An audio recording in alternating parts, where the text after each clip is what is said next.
Before this video starts, I'd just like to make an announcement. I have the Liberal Tears mug for $14.99 on my website. It is the first link in the description if you want to go pick one up. Don't worry if it breaks when it comes to your house. I'll send you another one for free out of my pocket. I don't care. I want you to get your Liberal Tear mug. It comes in Liberal Tears white with the face, black with the face, white without the face, and black without the face. So pick whichever one you want, and it'll come to your door in about 3 to 5 days. So that should be epic. First link in the description. Thank you. Let's go on with the video. No, you're not. Sorry. It's funny that this isn't an uplifting speech. It's an oppressing speech for so many people. Oh, I'm not a victim. What am I going to do now? Like, be a good person and have a great life. That's what you're going to do now. Like, you say to people they're not victims, and it's like you're taking away their identity. They feel terrible about themselves. Oh, God, now what am I going to make of myself? Women are not victims. Okay, people who are anti-abortion are not anti-abortion because they want to victimize women. People who are anti-abortion are anti-abortion because they don't want women to victimize babies. And no one cares about your esophagus. When you say, keep your hands off my body, I'm not interested in your body, lady. I'm married. And the only thing I'm interested in is the baby that's growing inside your body that has bodily integrity outside of you and is a separate human. That has nothing to do with sexism. That has everything to do with protection of human life. By the way, you want to protect women abroad, maybe the place to start is by banning sex-selective abortions. More women are killed in sex-selective abortions than are killed in the United States every year around the world. Hey, how about the idea of the wage gap? We hear this one a lot. We saw this at the Audi commercials. I assume everybody saw the Super Bowl. You saw that stupid Audi commercial? Yeah. This idiotic Audi commercial, one that shows this little girl driving around. She's driving in her little go-kart, and the narrator's saying, how can you tell your daughter that one day she'll be poor, barefoot, and pregnant in the kitchen? And then they get an Audi, and they're like, but at least she's in an Audi. The funniest thing about that particular ad is that somebody tweeted at Audi, Audi, you pay women less than you pay men. And Audi immediately responded, well, actually, we pay women exactly the same as we pay men when you take into account the amount of time in the workforce, the number of hours they work, and their job descriptions. Right, just like the rest of the United States. The wage gap is a myth. It does not exist. In fact, in 147 out of the 150 most populous cities in the United States, women who are just fresh out of school, have the same degrees as men, don't have kids, and spend the same amount of time in the workplace earn significantly more than men, according to Time magazine. So that just is nonsense. By the way, 55% of college students are women. 55% of voters are women. 50% of people with graduate degrees are women. Does that sound like a victimized population to you? It sounds like women, if they banded together and vote, could enslave all of us. Okay, so this idea that there's some poor pecan minority and all the men are running things, if we figured out the scam how to run things, then life would be very different because men are pigs. Okay, men are pigs. But our piggishness has not prevented women from rising in society and becoming a majority of voters, a majority of college degree holders, a majority of grad school students. By the way, and also I'll mention the rape culture thing here. You keep hearing this myth that's going around about rape culture, how if you're a woman on campus, that you are undoubtedly going to be raped. One in 4 of you will be raped. 1 in 3 of you will be raped. Everybody's just running around raping. It's a rape fiesta. It's a party of rape. No, that's not true. According to the Bureau of Justice Statistics, there are 6 rapes per 1,000 per year on college campuses. Okay, that is not 1/4. 1/4, if you don't know math, 1/4 would be 250 out of 1,000 if there are 6. 6. The reason that you get these skewed statistics is because somebody did a survey where they asked if a woman had ever been touched without her consent. That means a guy goes in for a kiss, you turn your cheek, he pecks you on the cheek, and they count that as rape. That's what that means. That's where that survey statistic comes from, so it's a bunch of nonsense. By the way, your parents would be absolute idiots to send you to a college campus where they knew that you were going to get raped. I mean, who would even come here? How many of the women in this room thought twice about going to college because they thought, oh God, I'm so safe in high school, I'm going to go to college and someone is definitely going to rape me? Very few women are thinking that way because the truth is the risk on campus of being raped is extraordinarily low. That's not making light of rape. Rapists should be castrated or killed. That's saying that the statistics that are being put out there and promulgated that women are big victims of society on campus is just not true.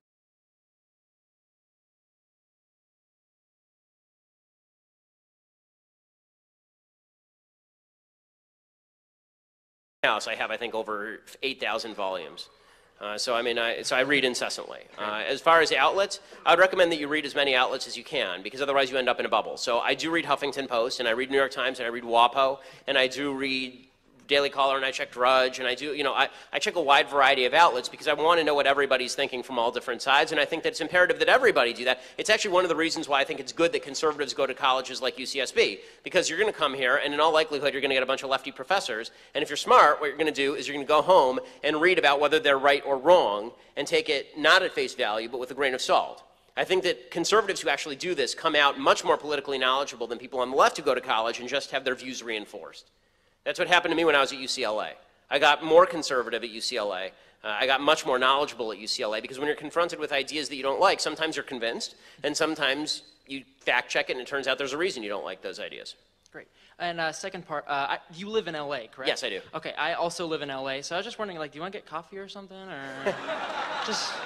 I mean, if you're free, I just want to talk to you and just.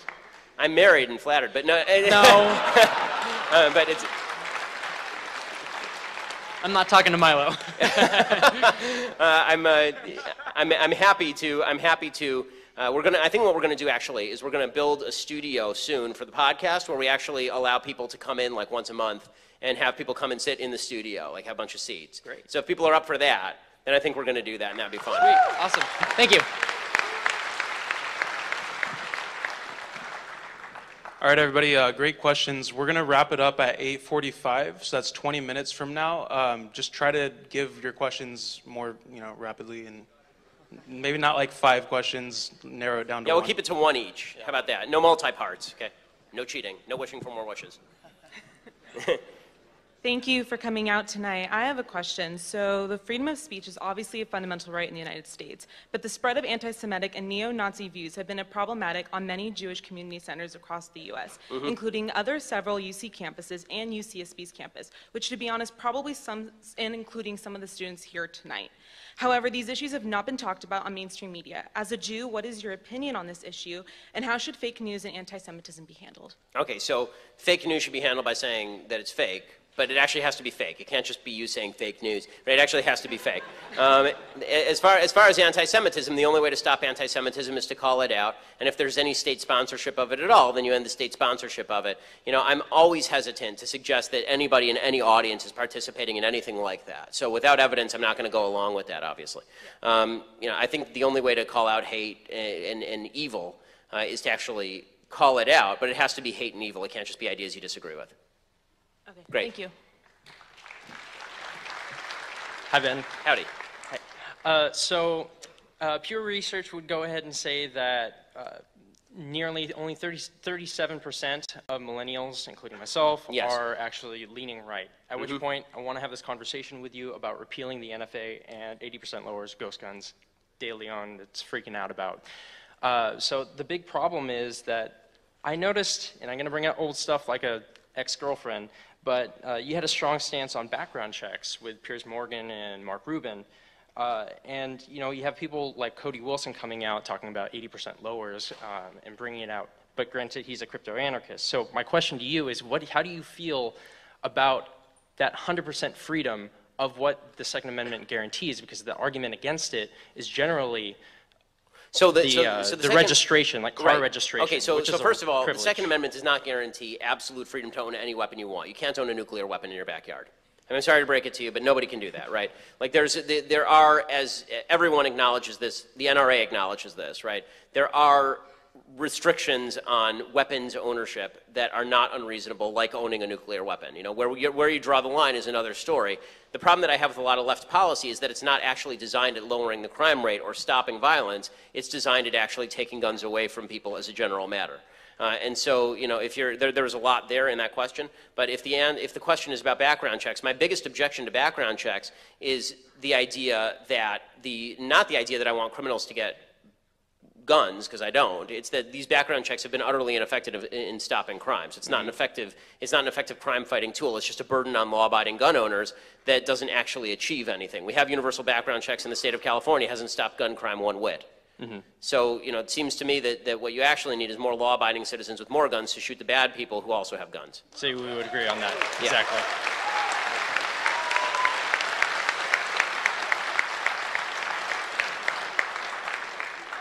Hello, Ben. Big fan. After I ask my question, can I get a handshake? Yeah, sure. All right, awesome. So just context, I've been actively promoting this event and inviting people to debate you in the Q&A, and many people thought that even if they were right, you would still win the debate due to your position of authority and argumentative wit. And so I'm here today to try. I mean, they're right. I'll win, but yeah. So I'm here to try my best to stump you and maybe show the naysayers it's possible, but I doubt it, like you said. If you ask me to do long division in my head. Yeah.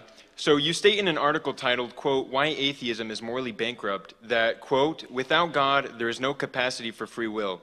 And you repeat the sentiment multiple times. Yes. You consistently claim to be able to pose secular arguments to support any of your claims, but it seems that your belief in free will is entirely rooted in religious argument, and you seem to indicate that if you had to take a secular view on the topic of free will, you would be forced to take a determinist position. Considering that the free will topic is at the core of the justice system, it seems to me that your arguments in favor of retributive justice are solely supported by religious arguments.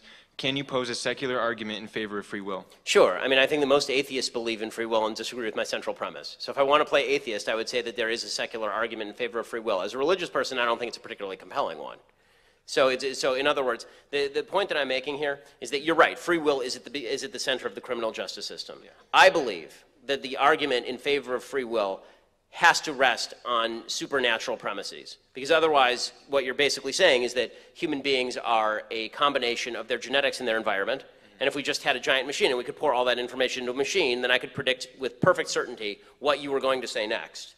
Right? As it is, my machine's great. I can mostly predict what you're going to say next. But if I had all that information, then I could perfectly predict that, and then you wouldn't have any personal responsibility. And I haven't heard a great argument from atheists about why that's the case. Now, I say that it's a supernatural force. You can believe it's not a supernatural force, but I think that you can say from a secular point of view that you can believe free will exists without God existing. I don't think it's a compelling argument, but I think you can do that. And I've argued with secular people without mentioning God in the free will argument all the time. I mean, if you're an atheist, are you an atheist? Yes. Okay, so you're an atheist. Do you believe free will exists? No. You don't believe free will exists. So you tell me, how does the criminal justice system function? Yeah, so I would recommend a quarantine theory where you basically view someone as an actor, and so in an example, let's say someone is violent with someone else, you would say, okay, well, as a determinist, I'd say when you make a decision, you could not have chosen otherwise. So I'd view this actor and I'd say, well, you couldn't have chosen otherwise, so I don't hold you morally culpable, but it still tells me a lot about how you're liable to act in the future, and so we're going to treat you as a public health hazard and quarantine. But that's not true. I mean, the problem with that argument is it's not true. If I kill my wife, right, which I'm not going to, I like her. Yeah. If I kill my wife, the chances that I'm going to kill another human being are actually extraordinarily low. Right? There's no, like, people kill people they tend to know. The chances that I'm going to kill a bunch of other people are really, really low. The idea that I'm going to become a serial killer is not really true. Plus, I mean, you're actually creating a sort of Millennium Report problem, right? You actually have, what if you just say, you're now doing pre-crime. You're saying you're more likely to commit crime in the future, so we're going to put you in quarantine. The retributive theory of justice is basically this. You deserve to go to prison. And not only do you deserve to go to prison, if we didn't put you in prison, then what you'd end up with is people coming after you to commit revenge on you, and then you'd have a cycle of violence that would actually lead to terrible things. So if you want to argue against free will on the basis that, like, I'm thinking about it on the spot, it's a really interesting question. Yeah. I suppose I would say this. I suppose that I would say that I believe that in the end, Western civilization is based on a foundation of Judeo-Christian morality that is religious in nature, but I can't just say God. Like, when people ask me a question, I can't just say God if I want to have the argument. Maybe at the root, if you say free will, when you get down to the root argument of a couple of these major things, then I will have to say God. Okay. But I think that the vast majority of political argument, it's important not to just cite to the Bible or to a deity. All right. Thank you. You have a handshake? Yeah.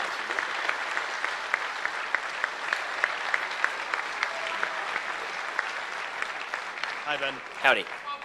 You've mentioned before how every leftist argument has a contradiction or like an philosophical inconsistency. Virtually all of them, unless you're perfectly, like Bernie Sanders is pretty consistent except for his 3 houses. I was just hoping, I was just wondering if you could like elaborate on some of those inconsistencies and like point a few of them out for debate. Sure. So let's take But why don't you pick an example, and I'll pick. And I mean, I can pretty much do this off the top of my head. Why don't you pick an example of a lefty policy? Minimum wage. Okay, minimum wage is a great one. So minimum wage is supposedly designed toward creating better lifestyles for the poor. That's the goal of minimum wage, right? The goal of minimum wage is somebody's earning $5 an hour, now we want them to earn $7 an hour, and so we're going to mandate that we're going to pay $7 an hour. There's only one problem with this, which is, of course, there's a set line of profit for most businesses. If you raise the minimum wage, people get fired. So how do you justify the idea that you're going to make some poor people richer while making other poor people poorer because they lose their job now? Right? There are two inherent principles that are in contradiction. One is lower employment, and the other is higher pay. So there's a contradiction inherent there. And that's true for most leftist ideologies, which is why the only thoroughgoing, consistent ideology is basically communism. Right? The government should own everything, nobody has any rights, and we just decide for you what you earn.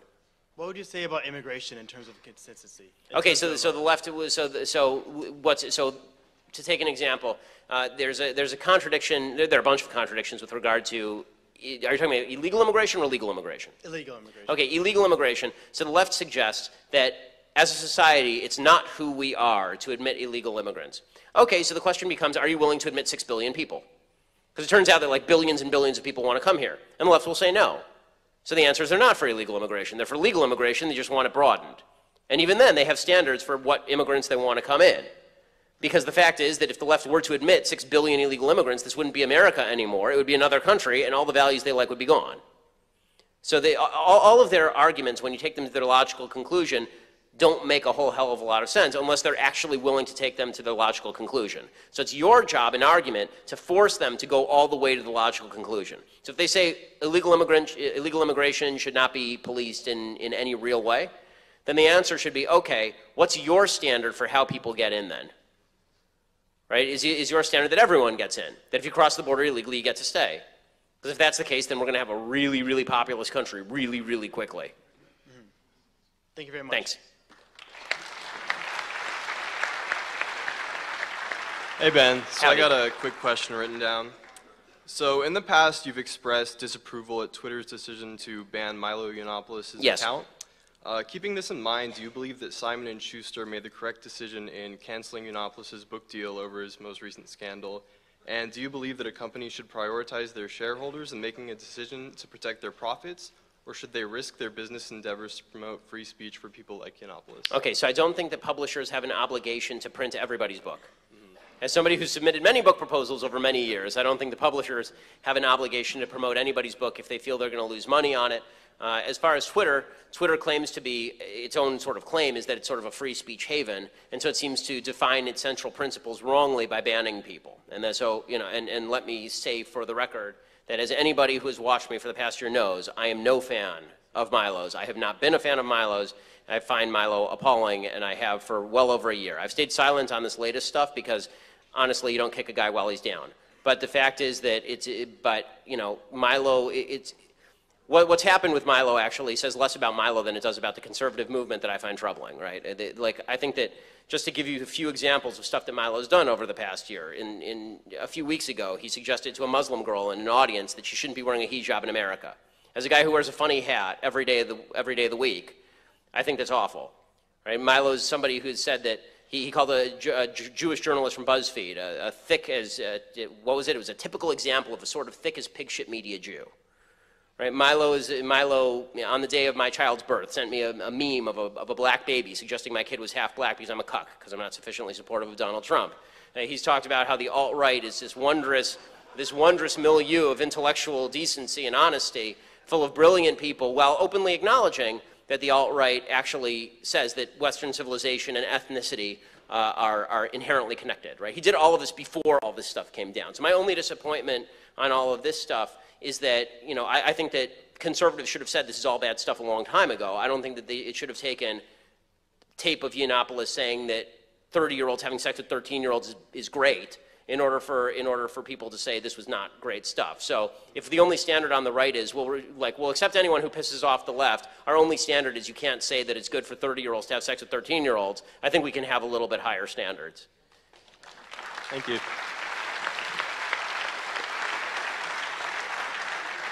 Hey Ben, how you doing? As a conservative, I'm Excuse me, I'm very outspoken about my opinions, and I've noticed that it's put a strain on my relationships because majority of my peers tend to be left-leaning. I won't call them leftists, but they're left-leaning. How do I combat this? Do I simply just I mean, you have to decide the value of your relationships. Really, I mean, I think that, you know, there are certain conversations you can have and certain conversations you can't have. And you have to decide whether it's more important for you to be friendly with somebody or more important for you to speak politics with that person. This, by the way, unsolicited dating tip for all the single people in the audience: do not marry someone of a different political value system than you have. Do not do it. Agreed. It's a mistake. Values last a lot longer than sex drive, I promise you. So so, you know, I think that that's an important thing. You know, you have to define in every conversation, you have to do a basic cost analysis. Is it worth it to have this conversation or not? Sometimes it is, sometimes it isn't. A lot of the time it isn't on places like Facebook. Case by case basis then? Case by case basis. Also, can I get a handshake? Absolutely.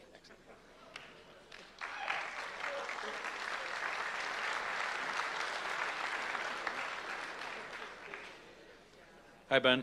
So President Trump has moved pretty quickly on some of his issues, like the wall, the travel ban, and also nominating a conservative Supreme Court justice. But one of the issues that I feel is going to take a lot more time is dealing with health care, repealing Obamacare and replacing it with something else. Where do you see that issue going in the next 4 years? I mean, it's up in the air right now, obviously. I mean, just in terms of political analysis, the big problem is that President Obama created a new entitlement program and threw tens of millions of people on that new entitlement program. And how do you take that entitlement program away from people without having a massive electoral revolt? That was basically Obama's purpose. He designed it this way. He designed it to be almost impossible to get out of. So, you know, as far as what happens next, I think that the Republicans are going to have to come up with basically some sort of bridge program that helps pay for people who are on Medicaid for a certain period of time while they get off of Medicaid, and then make the standards stricter while allowing less regulation in the healthcare marketplace so you can have more health insurance companies competing with each other for lower price. It's going to have to be a transitional plan. Right, but the question is what it's going to transition toward, and I think one of the big mistakes that's happening right now is when Donald Trump says things like, we're going to keep insisting that health insurance companies cover pre-existing conditions. It's not an insurance company at that point, it's bankrupt. Right, you don't have there's no such thing as a fire insurance company that covers pre-existing conditions.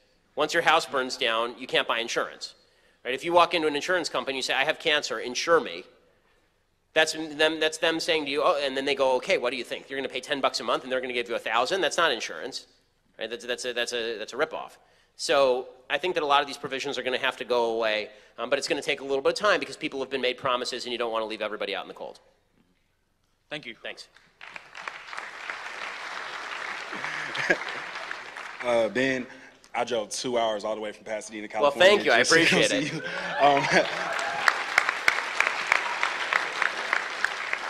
My biggest current concern is we as conservatives do the most horrific job at reaching out to the black community. It's like, and I mean, you know, it's not only on us, but it's the fact that it's like, when we get called racist, we say, well, our fiscal policy is very great. Exactly. It's like, That's exactly right. It's like instead of calling somebody an asshole for calling you racist or white supremacist, you know, whatever. Oh, you're speaking my language. So how do we combat that? By calling them an asshole. I mean, like, really, that is the actual answer. If someone calls you a racist without evidence, this makes them technically, in the dictionary parlance, an asshole. Like, really, and it's not appropriate to have a conversation. If someone calls you a racist with no evidence, your proper response should not be, well, that's reasonable, let's have a conversation about this. Because once you do that, you've acknowledged that a reasonable person might think you're a racist, which means you're a racist, right, in the minds of the public. So you actually have to create a basic mutual assured destruction, which is they call you a racist, you say, no, you're just a jerk, right? And then, do you want to actually have a conversation about policy or you want to name throw? Because I think you're ugly also. So how do we reach out to the black community? So I mean, I think the way to reach out to the black community is the same way that you reach out to everybody, which is telling them the truth. I think the message to the black community should be, listen, America is not going to get in your way. And as I said before, we will stand with you every step of the way if someone is trying to get in your way, but you have to show me the person trying to get in your way. I think that we should be doing a better job as conservatives of going into inner cities and saying to kids, here is I actually would like to do this. Go into inner cities and set up a scholarship fund and say, if you get these grades, we will pay for your college. And major companies should do this. They should say, we'll pay for your college, you work for the company for 4 years, and that's the deal that we'll make with you. And so the job is guaranteed coming out. But a social structure has to be achieved, and sometimes that has to be done artificially. Because right now, the biggest problem in a lot of the black communities is that there's no real social structure as far as a two-parent family where they're telling the kids, go to school, get an education, and you'll succeed in America. Right now, well over 70% of black kids are born out of wedlock. Very difficult to have a very successful social structure when a lot of the guys that you know have abandoned their kids or are in prison. And that's an individual decision by a lot of bad people making a lot of bad decisions. So, you know, I think that the best thing that we as conservatives can do is not lecture to the black community about, you know, all the things that the black community does wrong, but we can say is, look, we can all sit here bitching and moaning about how the United States is a terrible place.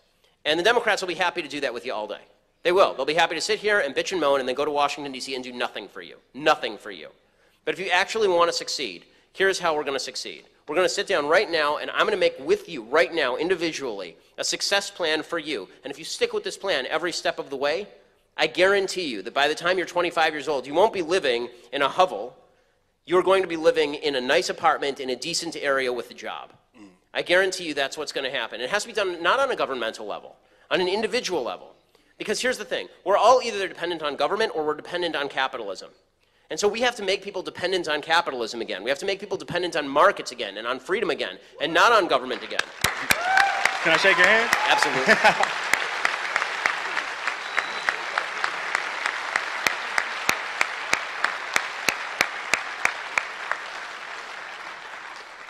Hello, Ben. I Howdy. watch your show on Daily Wire. Thank you. And I think you're a brilliant debater, and I think you're very smart. And I'm actually nervous in asking this question, because it has to do with your Black Lives Matter smackdown in Seattle, where you said that the issue is not one based on race. It is one based on culture. Correct. And I want, and this is really just a clarification I mean, question. I think I'm correct, obviously. Right. No, but I just want clarification Sure. on what you mean when you say it's a cultural matter, and quick, where it stems from and what we can do about it. Okay, so there are cultural pathologies that stem from certain cultures that, and not race-based, because read like Hillbilly Elegy, which is at the top of the New York Times bestseller list right now. He talks about poor white communities in Kentucky, and you actually have a lot of the same problems. Single motherhood, lack of value on education, suggestion that society owes you something. Any culture that says that to people is bound to fail. And it doesn't matter what the race is. It happens to be that in a lot of poor black communities, this has been inculcated for 50 years. The middle class in the United States and the black community was building much, much faster in the 1950s, actually, than it did in the aftermath of the civil rights movement. And that's not because the civil rights movement was bad. The civil rights movement was a wonderful, wonderful thing. It's because it was coincident with a lot of Democrats coming in and saying, and now we owe you something, and American society is evil and terrible, and we owe you lots of stuff. And when you say that to people, when people feel like they're owed something, when they feel like they're victims of the society, as opposed to, forget about whatever I think of my own victimhood, now it's my job to go succeed, then you end up with pathologies of victimhood that are incredibly harmful. Now, Thomas Sowell talks about this a lot. When you have these pathologies of victimhood, it creates a feeling that you can never get ahead in the society. And that's why what you've seen is things like, as I said in that debate, you've seen single motherhood go from 20% in the black community to 70% in the black community in the same amount of time that racism in the United States went from here to here. Right? And so if you're going to make the claim that American racism is responsible for the black community's problems currently, then you have to ignore the past 50 years in which racism got markedly better, and yet these pathologies remained in a lot of the black community. And as I say, they exist in the white community. They're actually growing in the white community. Charles Murray has a great book called Coming Apart that's exactly on this. And a quick question that everyone behind me is going to kill me for. You said that you would not be able to run for president because we see that presidents in the past, there's a strain, almost implying that certain people are unable to become president. So I mean, it's a joke, but... Oh, okay. So, I mean, so you do think... No, I actually think that Donald Trump's election proves that anyone, including my small child, can become president. Okay. All right. Thank you.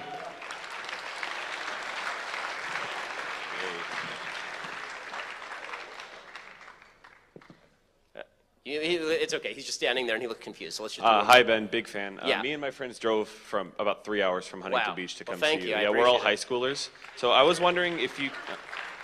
I was wondering if you could just quickly debunk the idea of the party switch during the Civil Rights Act, that all Sure. the racists went to our party. Yeah, absolutely. So there's an easy answer to the party switch during the Civil Rights Act. Number one, you can see that the movement into Republican voting began before that, because what actually happened is it was an economic switch. So a lot of industry shifted from north to south. As that happened, people started voting for more free market economics, and the agriculture-based economy started to wane in the South. So if you actually look at the trend lines start well before the Civil Rights Movement in terms of Southern voting for Republicans. Beyond that, if it were true that the Republicans just sort of switched sides with the Democrats, that the Republicans became the racist party and the Democrats became the party of tolerance, then you'd have to explain why every Democratic politician in the South, except for Strom Thurmond, he's the only one anyone can name, every single other Democratic politician in the South, all of whom are racist, remain Democrats the remainder of their career.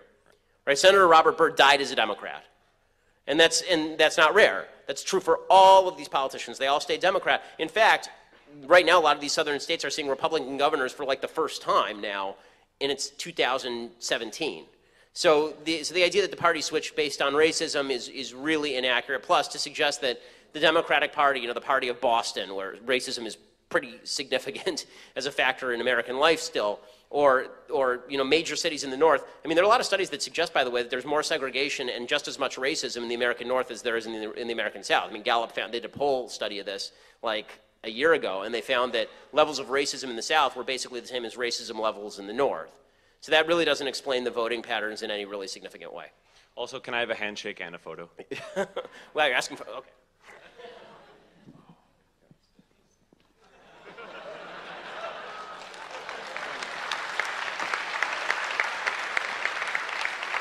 Okay, well, unfortunately, I would love to answer all of your questions, but I think that brings us to the end. Thank you so much for coming out. I really appreciate it.